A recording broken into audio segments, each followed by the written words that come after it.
আগামী ৮ মে যশোর জেলার কেশবপুর ও মনিরামপুর এই দুটি উপজেলায় নির্বাচন অনুষ্ঠিত হতে যাচ্ছে। ষষ্ঠ উপজেলা পরিষদ নির্বাচনের প্রথম ধাপে এই নির্বাচন অনুষ্ঠিত হবে। ইতিমধ্যে সকল প্রস্তুতি সম্পন্ন হয়েছে। উপজেলা দুটি নির্বাচনের রিটার্নিং অফিসার আনিসুর রহমান এই তথ্য নিশ্চিত করেছেন।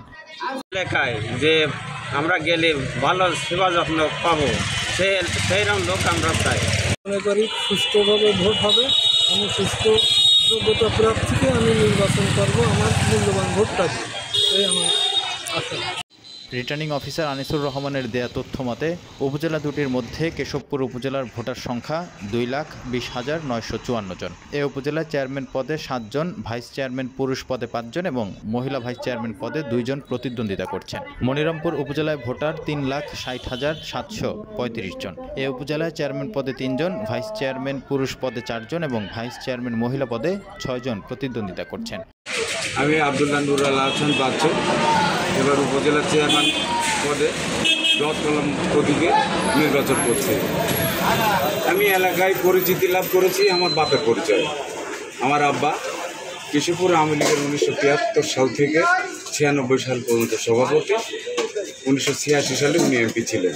আমি 8 বছর 9 মাস চেয়ারম্যানের দায়িত্ব পালন করেছি। দায়িত্ব পালনকালীন সময়ে আমি কোনো সন্ত্রাস মাদকের সাথে আমি আপোষ করি, তো তারই সূত্র ধরে আজকে নির্বাচন করতে আসি। জনগণের সাড়া আমি যা পাইছি আলহামদুলিল্লাহ।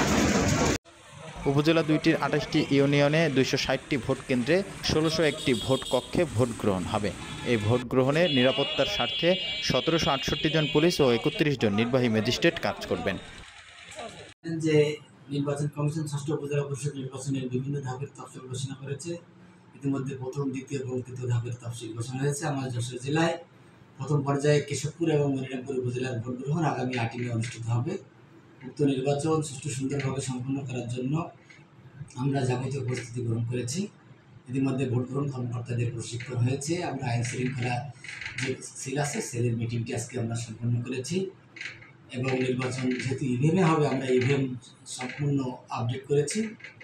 সার্বিক পরিস্থিতি এখন ভালো, আমাদের কাছ থেকে তেমন কোনো অভিযোগ পাওয়া যায়নি। একটি অভিযোগ যেটা পাওয়া গেছে সেই বিষয়টি আমরা খতিয়ে দেখছি, তবে বিভিন্ন এজেন্সির মাধ্যমে আমরা তথ্যটি নিয়েছি, তবে এর কোনো সত্যতা আমরা পাইনি। এদিকে যশোরের 1.5 মাসের অধিক সময় ধরে তাপপ্রবাহ ও অতি তীব্র গরমের মধ্যে নির্বাচন অনুষ্ঠিত হতে যাচ্ছে। এতে প্রার্থী ও ভোটাররা মনে করছেন পরিবেশ ভোটের অনুকূলে নয়। অনেকেই সার্বিক ভোটারের অংশগ্রহণের বিষয়ে আশাবাদী নন। প্রার্থী ও ভোটাররা জানান মাঠে বোরো ধান চাষাবাদ ও ধান তোলায় বেশিরভাগ মানুষ ব্যস্ত। গরমজনিত সমস্যা, সব দল অংশ না নেয়া, সব মিলিয়ে ভোটার উপস্থিতি হতে পারে কম। ভোটারদের অনেকের অভিমত প্রার্থীরা সব জায়গায় প্রচার কাজ সম্পন্ন করতে পারেনি। তাছাড়া ইভিএমে ভোট হওয়ায় অনেকেই ভোট গ্রহণ ও প্রদান নিয়ে শঙ্কিত। তবে এখনও ভোটের সার্বিক পরিবেশ শান্ত রয়েছে বলে জানিয়েছেন প্রার্থী, ভোটার ও নির্বাচন কমিশন। উপজেলা পরিষদ নির্বাচন